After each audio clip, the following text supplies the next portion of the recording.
Mu kisanja kya President Museveni eky'omulundi guno kye yayise hakuna muchezo. Ekivuunulwa nti tewali muzannyo kifuukidde abakozi ba gavumenti ekyambika nga kati ne mukyala we Janet Kataha Museveni tekimutaliza. Janet Kataha Museveni ye minisita avunaanyizibwa ku byenjigiriza n'emizannyo era nga yateereddwa ku nninga omukulembeze w'eggwanga bwe yamuyiseeyo mu lujjudde annyonnyole emivuyo egiri mu minisitule y'ebyenjigiriza. Kino kiddiridde minisitule y'ebyenjigiriza okuba nga yaweebwa obukadde bwa $, obuwerera ddala 10 okuva mu banka y'ensi yonna ezitaalina za kuddizibwayo okutumbula ebyenjigiriza naddala okuzimba amasomero agawerera ddala 220 naye ne guno gwaka ssente zino tezikozesebwanga era nga banka y'ensi yonna eyagala kuzizaayo eziwa abalala abaagala okuzikozesa. This man of education was, you are new in that sector, but what have you found out? Because I don't see what feasibility study you need for schools. Minister Janet Museveni olubadde okwennyonnyolako eri mukama we akkiriza nti minisitule y'ebyenjigiriza babadde n'obunafu mu nkola y'emirimu gyabwe wabula n'asuubiza nti ssente ezo za kuggyibwayo bazikozese mu bunnambiro. There were procurement issues that took forever and other issues that they would not really do and finish.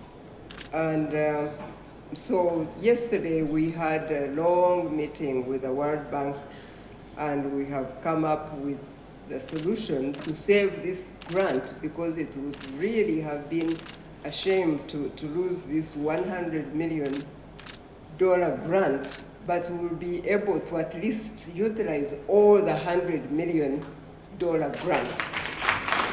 President Museveni takomyeko ayongedde n'agugumbula abakozi ba gavumenti ab'enjawulo omubadde abawandiisa ab'enkalakalira ba minisita wamu ne bassentebe ba zi disitulikiti nti balekerawo okwewola ssente nga tebannamanya kye bagenda kuzikozesa. Wabula asabye baweereze bannayuganda mu bwesimbu kubanga kibakakatako okubaweereza. Pulezidenti era abalagidde bakomye omuze gw'okwekwasa nga bakola emirimu.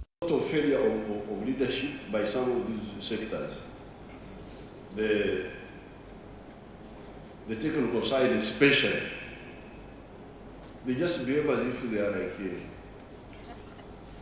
you know, the Bible talks of the hired hand versus the nine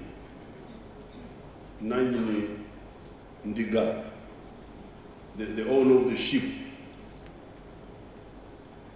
If you are a hired hand, you do things carelessly. You don't care. But because people are looking for enjawulo, then